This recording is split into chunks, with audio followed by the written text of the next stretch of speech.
Bueno, aprendiendo del éxito del apóstol Pablo. Primeramente, para introducir un tanto el tema, tenemos que entender el contexto en que estamos viviendo. Están sucediendo cosas a nuestro alrededor porque según el tiempo avanza la tecnología, también las costumbres, las prácticas, todo eso va cambiando. Yo recuerdo que hace muchos años estuve pasando un seminario con el evangelista Morris Cerullo de la Escuela de Ministerio, y hubo una frase en esos cursos que yo nunca olvido, y es que él decía que en la medida que el mundo va cambiando, la iglesia tiene, en el sentido no de parecerse al mundo, entiéndanme porque hay personas que lo entienden mal, la iglesia tiene que avanzar al mismo nivel que avanza el mundo.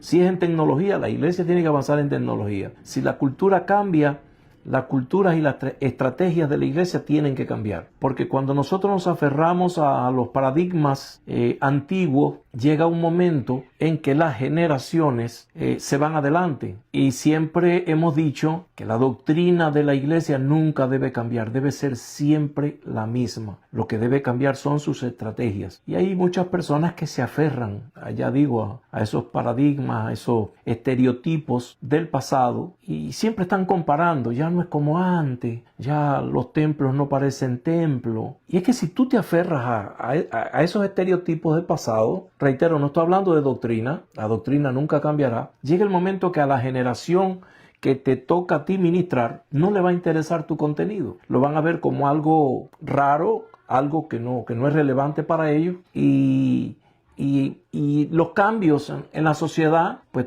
traen características que son positivas y otras que no son tan positivas. Por ejemplo, esto que estamos haciendo hoy, a mí en mi mente no cabía hace no tantos años. Cuando yo comencé en el Evangelio, ni remotamente yo hubiera pensado que sentarme acá en una mesa con una tableta podría dar un estudio que llegara a 3, 4, 5,000 personas en todas partes del mundo. Antes tenías que montarte en un avión para hacer eso, o de lo contrario tenías que grabar un cassette y enviarlo, y aún así no tenía el alcance que tenemos hoy. Tenemos un alcance y eso tenemos que agradecerlo.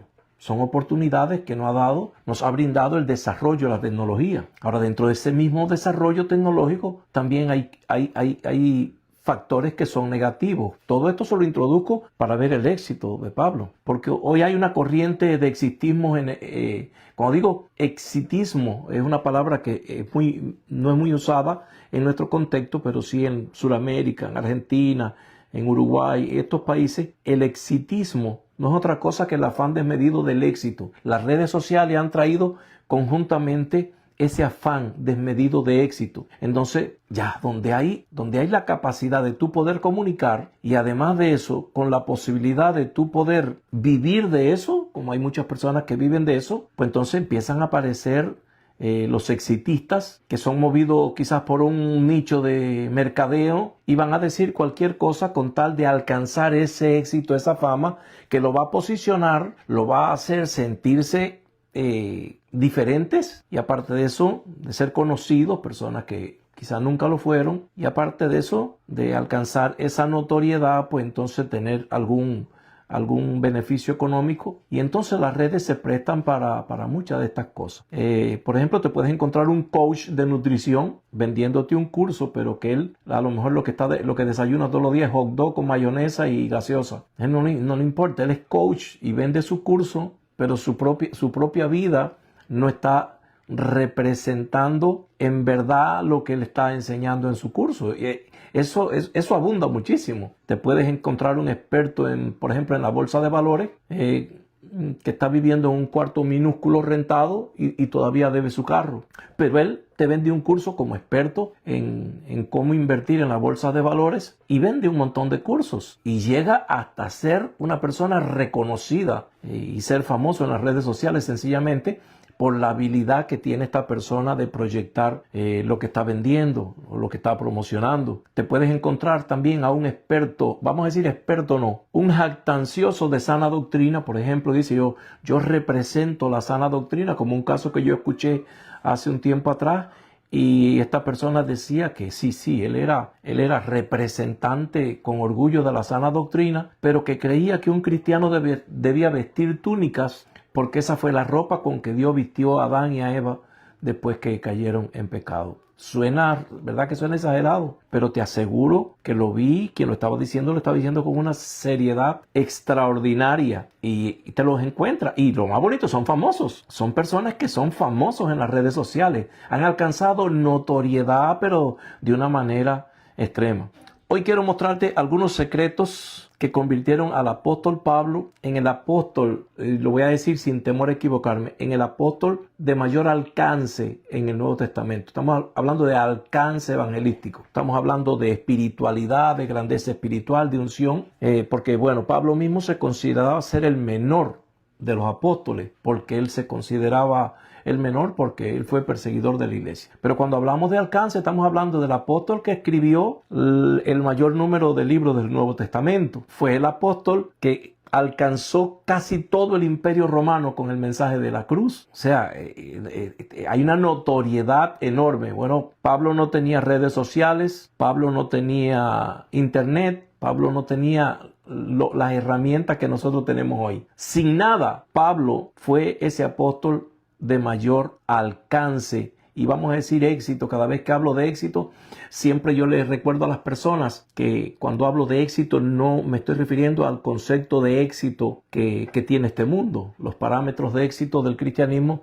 son totalmente diferentes. Pablo fue un hombre exitoso porque fue llamado a una misión y llegó al final de su carrera y cumplió el propósito para el cual Dios le había llamado. Eso es lo que yo considero éxito en la vida cristiana. Vamos a ver. Son muchos, le voy a decir. Son muchísimos. Pero he tratado de escoger por lo menos 4 de lo que yo considero sean los determinantes. Fíjate que aquí ninguno, te voy a decir, tenía una red de internet de alta velocidad, tenía las mejores cámaras para proyectar sus live. No, te voy a decir lo que él tenía y las cosas que provocaron ese alcance en su vida. La primera la encontramos al inicio. La semana pasada estuvimos compartiendo en los grupos de estudio bíblico y de intercesión, de clamor de nuestra iglesia, en uno de ellos, el libro de los Hechos de los Apóstoles, y se tocó una de las cosas que se tocaron allí, y debatimos bastante de este tópico, está en Hechos 9:6. No voy a leer todo el versículo, pero estamos hablando,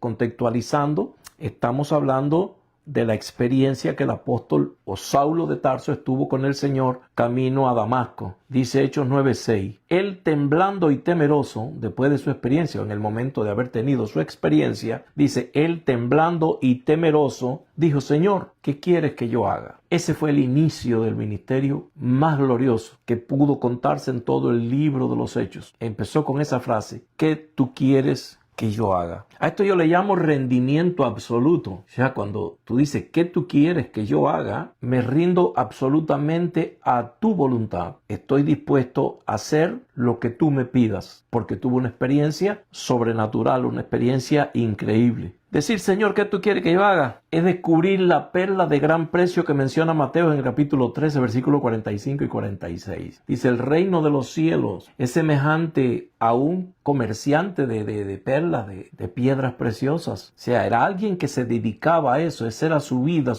estaba enfocado en buscar piedras, en buscar perlas, hasta que se encuentra con un valor inigualable. Y dice la ilustración que pone nuestro Señor, que fue y vendió todo lo que tenía y sin mirar para atrás invirtió en aquella maravilla que él había encontrado. Ese es el reino de los cielos. Eso fue lo que hizo Pablo, lo que decidió Pablo en aquel momento. Eso es lo que debe hacer una persona cuando tiene un encuentro personal con Jesucristo. ¿Dónde está el problema hoy? Que como no se predica el evangelio como debiéramos predicarlo, predicamos un evangelio en estos tiempos solamente que ofrece bienestar y soluciones temporales, pues la gente quiere ese evangelio, pero no quiere renunciar a las perlas antiguas. Entonces la gente comienza a sobrellevar su vida jugando entre la perla de gran precio y sus perlas adquiridas anteriormente. No hay un desprendimiento, no hay un rendimiento absoluto al Señor. Y a lo que me refiero con esto, no es que tú tienes que deshacerte de lo que tú tienes, estamos hablando en un lenguaje espiritual. Es que ya tu corazón no puede estar más en otra cosa que no sea en el Señor Jesucristo. No existe nada. tener esa experiencia con Cristo, usted no lo puede acotar, usted no le puede poner medida a eso. Eso es infinito, eso no hay cómo medirlo, no hay cómo calcularlo, no hay cómo pesarlo, es demasiado glorioso. Entonces no hay con qué compararlo. Tu corazón tiene que estar allí. Usted va a tener su corazón completamente allí. Decirle al Señor que tú quieres que yo haga es como quemar tu currículum vitae. Yo recuerdo que cuando yo llegué a los Estados Unidos, yo siempre fui muy cuidadoso de varios currículum. Yo tuve, por ejemplo, una carpeta de éxitos artísticos, porque yo desde muy joven era pintor, aún lo soy todavía, pero cuando esa era mi pasión, y cada vez que yo participaba con mis cuadros en alguna exposición, yo tomaba los premios, los reconocimientos, si había alguno, y si no había nada de eso, por lo menos lo que le llamamos como un flyer de bienvenida, pues todo eso yo lo archivaba. Eso donde quiera que yo llegaba decía, no, yo soy pintor, y enseñaba mi currículum. Mira, participé en esta exposición, hice esto, me dieron aquel premiacito por allá.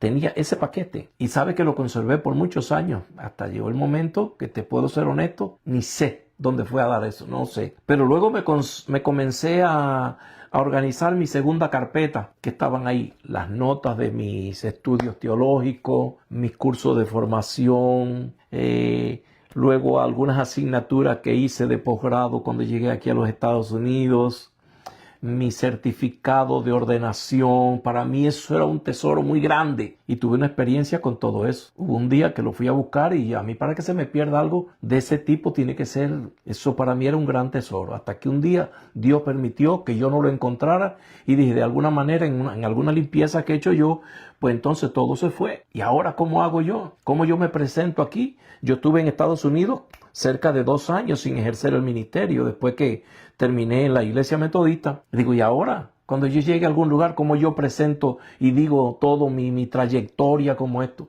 Pues Dios permitió que eso no apareciera. Al final, cuando apareció, ya Dios me había abierto una nueva oportunidad como ministro y no me hizo falta nada de eso. Y Dios me dio la lección de que no se trata de currículum vitae, no se trata, porque al final hay tantas personas que tienen sus paredes, sus doctorados, y gloria a Dios por eso, hermano. Si usted es doctor, tiene 2 o 3 maestrías, gloria a Dios, hermano. Usted es una persona muy preparada y que Dios use esa preparación para su gloria. Pero el problema comienza cuando eso nosotros lo usamos para encontrar validación personal. Cuando creemos que eso nos tiene que respaldar porque eso es tan importante para mí. Hace poco vi la presentación de un hombre de Dios que iba a dar una conferencia y te aseguro que para mí, en lengua hispana, es una de las personas más preparadas que yo he conocido. Es el doctor César Vidal. Y, no sé, tiene más de 200 libros escritos, tiene doctorado, habla más de 5 idiomas, pero fluido, conoce las lenguas bíblicas.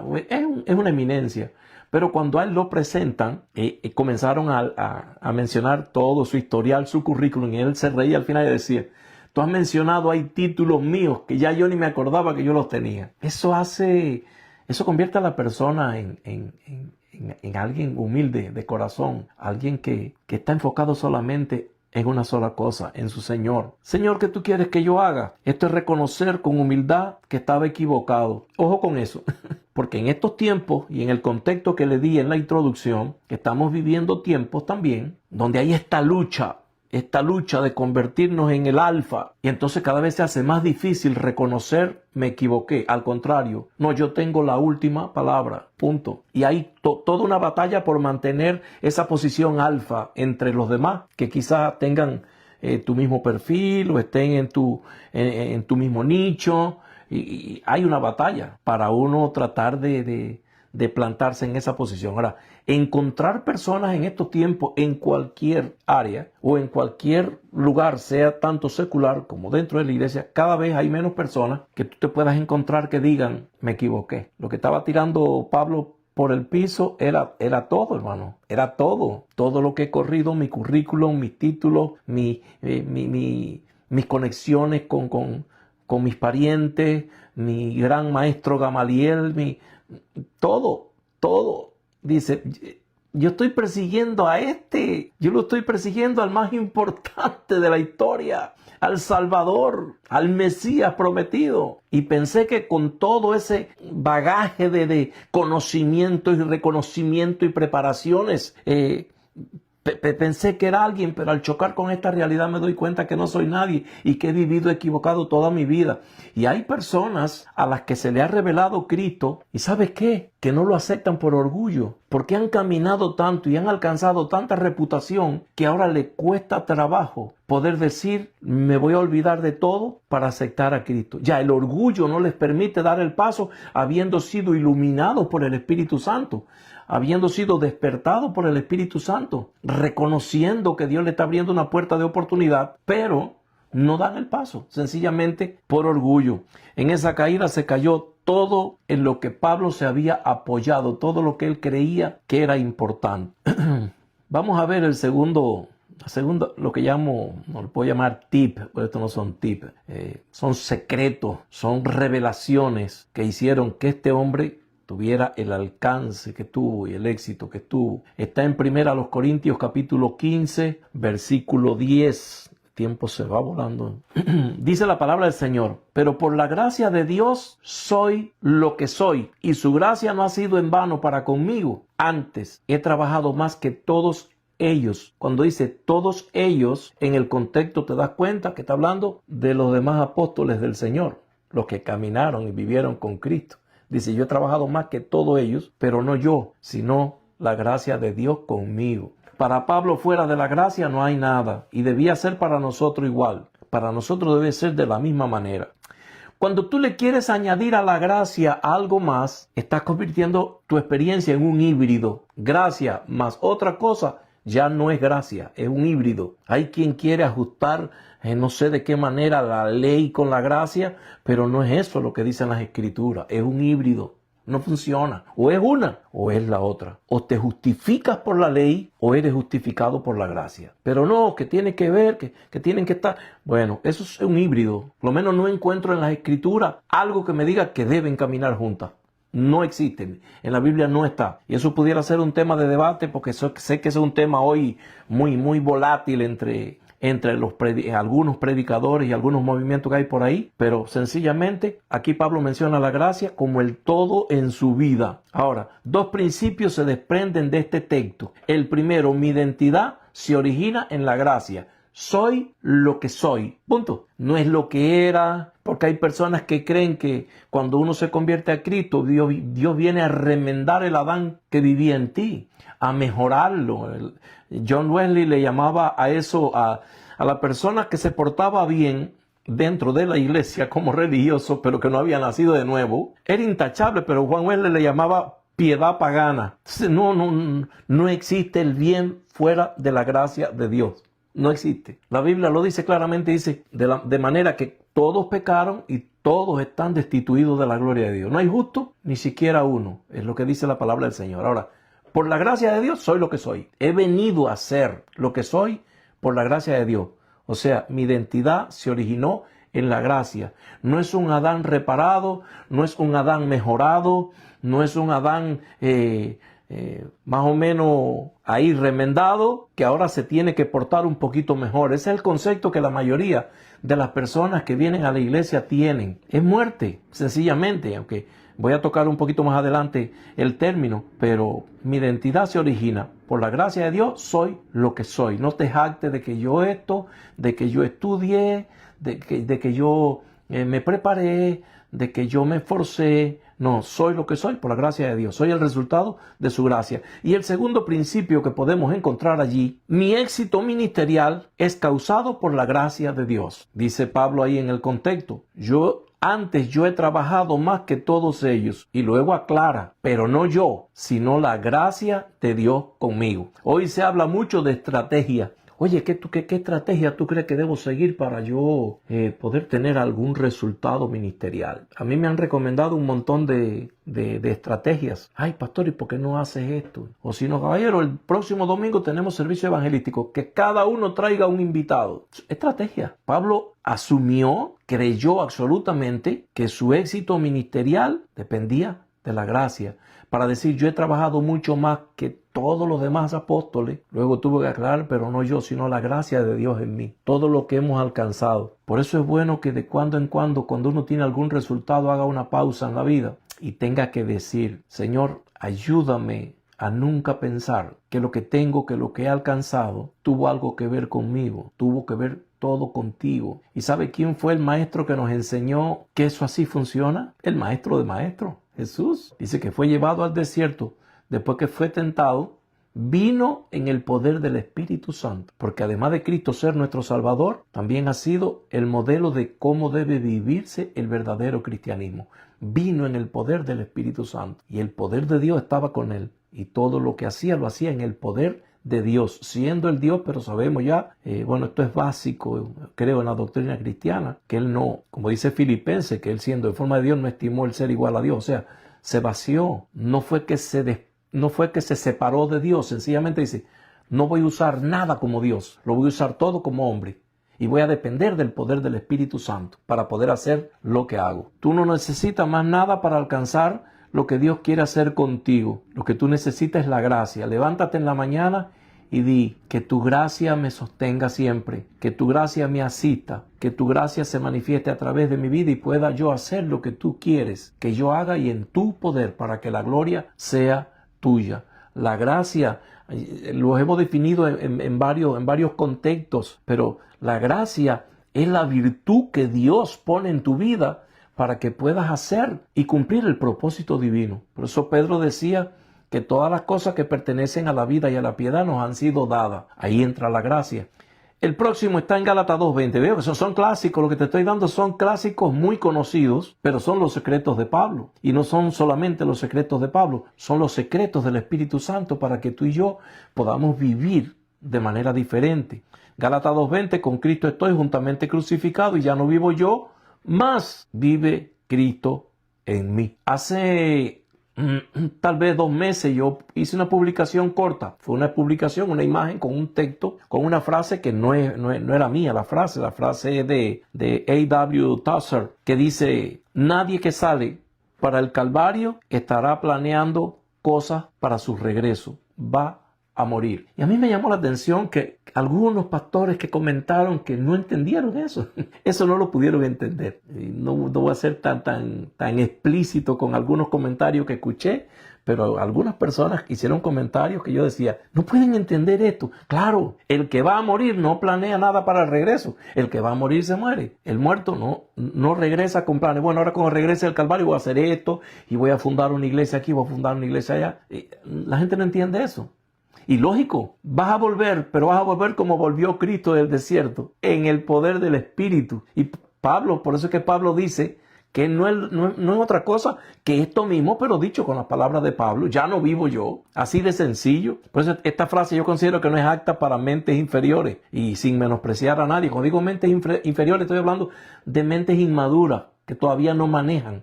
Y no vea esto como algo jactancioso en nuestra parte. Es la Biblia quien lo dice. Hay personas que son débiles espirituales y hay personas que no han alcanzado cierta madurez y hay personas que se han pasado la vida patinando en los rudimentos de la doctrina y nunca han llegado al alimento sólido. Yo creo que esto pertenece ya al alimento sólido de la iglesia y por eso algunas personas pueden tomar esto como ofensivo. Ya no vivo yo significa dejar de vivir para sí mismo. O sea, cuando dice, ya no vivo yo, dice, ya no puedo vivir para mí. Y siempre tiene que haber un equilibrio, hermano, porque uno puede correr el riesgo de moverse a un extremo que se conoció en la historia de la iglesia como el quietismo. El quietismo era un movimiento que decía que no había que hacer nada. Eso es el otro extremo. Hay que hacer, pero hacerlo en el poder del Espíritu Santo. Hacerlo usando la gracia y el poder del Espíritu Santo. Por eso cuando Pablo dice, ahora Cristo vive en mí, tu vida la estás viviendo a través de la persona de Jesucristo. Por eso no hay espacio para logros humanos, no hay espacio para aplausos por logros humanos, no debe existir, porque tú estás muerto y el Espíritu de Dios es un espíritu con tu espíritu, esa nueva criatura que nació, esa nueva creación que no tiene nada, absolutamente nada que ver con Adán, es nueva creación. Esa nueva creación es una con el Espíritu de Dios y esa es la que debe proyectarse a hacer la obra del Señor y la gloria será del Señor. Ni siquiera debemos poner nuestros planes, nuestros intereses en segundo plano. Hay personas que dicen, no, mis intereses personales están en segundo plano. No están en ninguno. No hay intereses personales. Por eso es que el evangelio es radical y por eso es que no todo el mundo está dispuesto. Hay quien sí acepta el evangelio, pero le pone límites al evangelio. No lo vive completo, vive 1% del evangelio. O sea, no hay segundo plano para mis intereses personales. Siempre van a ser los intereses de Dios. Y lógicamente, los intereses de Dios van a coincidir con mi bienestar personal, porque la voluntad de Dios es perfecta y no añade tristeza con ella, dicen las Escrituras. Esta muerte al yo es sinónimo de disponibilidad total. Hay otra publicación que puse recientemente que muchos de ustedes la vieron. Dice, Dios no anda buscando a personas suficientes, sino a personas disponibles. Entonces, esta frase de Pablo tiene que ver directamente con eso. Es sinónimo de una disponibilidad total. Es decir, Dios, te pertenezco, aquí estoy, haz conmigo lo que tú quieras, como dijo nuestro Señor Jesucristo, que no se haga lo que yo quiero, que se haga tu voluntad. Y vamos a la última para terminar. 2 Timoteo 4:7. Terminando Pablo todavía estaba viviendo principios de éxito. Dice, he peleado la buena batalla, he acabado la carrera, he guardado la fe. Principios de éxito. Esta frase está lejos del enfoque de que haya una vida placentera, sin dolor, sin aflicción. Está lejos de eso. La vida cristiana no es ese paseo de sosiego y ausencia de conflicto. Dice Pablo que es una batalla real que hay que librar a diario. Esa noticia te la tengo que dar, porque te la tengo que dar. Tú tienes una batalla todos los días. Cuando tú te levantas, póngase la armadura de Dios, porque va para allá. Entonces la vida cristiana es de batalla. Hay personas que cuando ven la batalla, se quieren escapar de la batalla. ¿Y quién te dijo a ti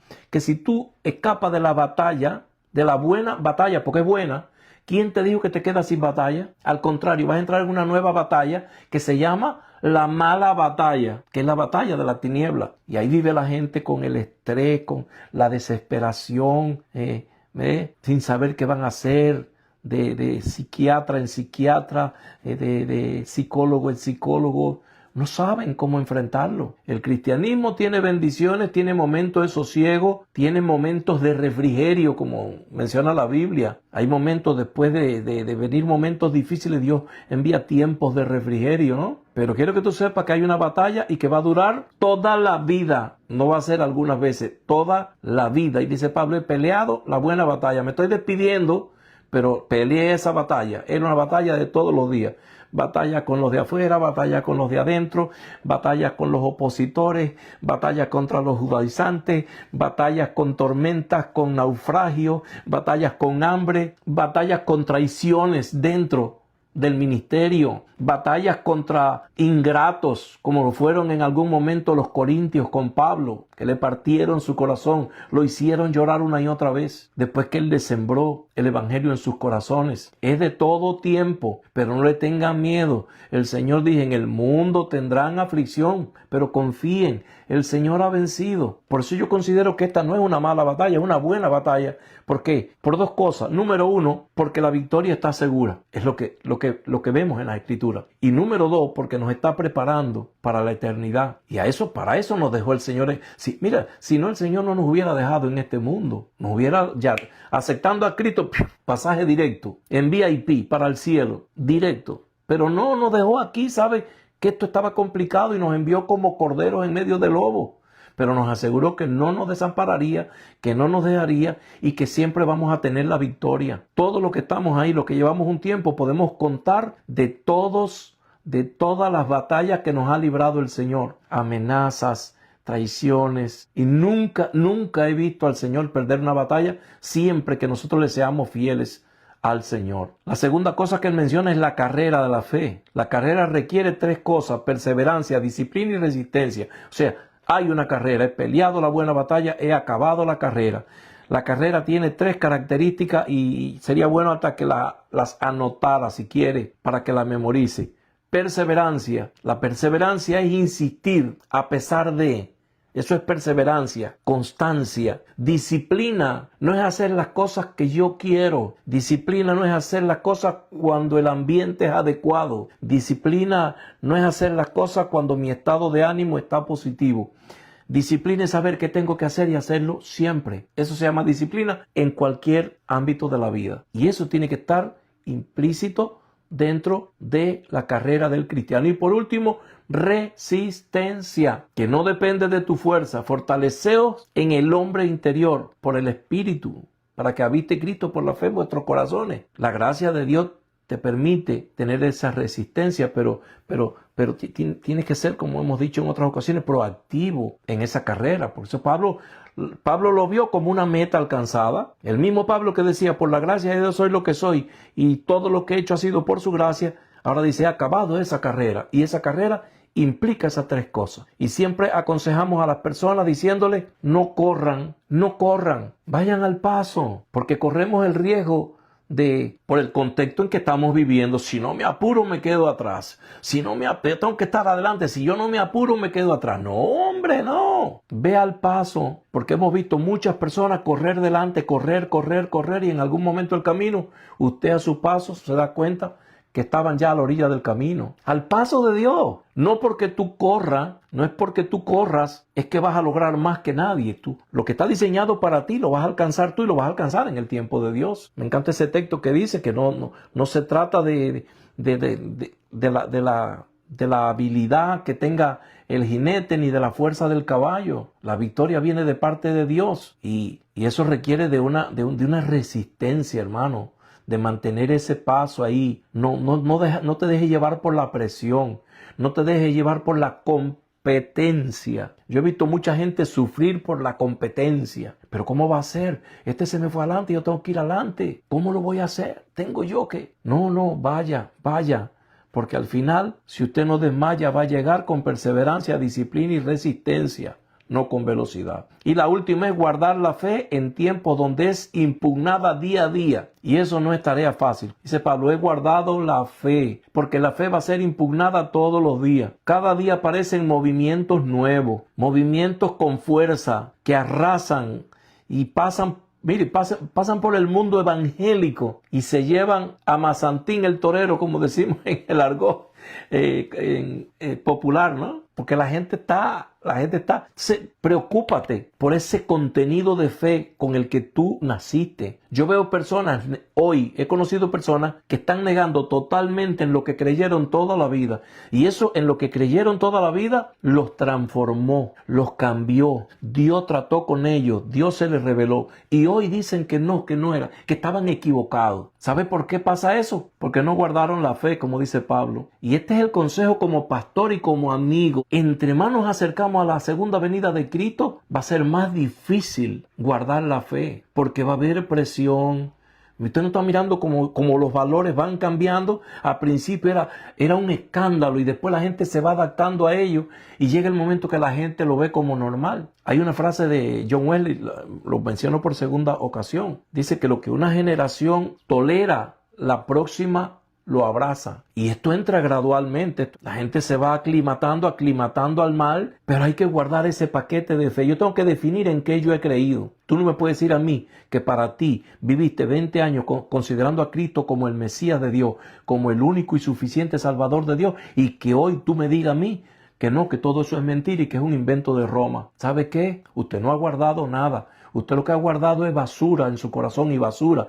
¿Y saben lo que termina mucha de esta gente? En ninguna parte. Porque cambiaron de aquí para aquí, de aquí para aquí, de aquí para aquí. Y llega un momento en que entra un espíritu de confusión a su vida. Y lo que sucede es que terminan sin ir a ninguna parte, decepcionados, frustrados, porque creen entonces que todo es mentira. ¿Sabe qué pasó? No guardaste la fe.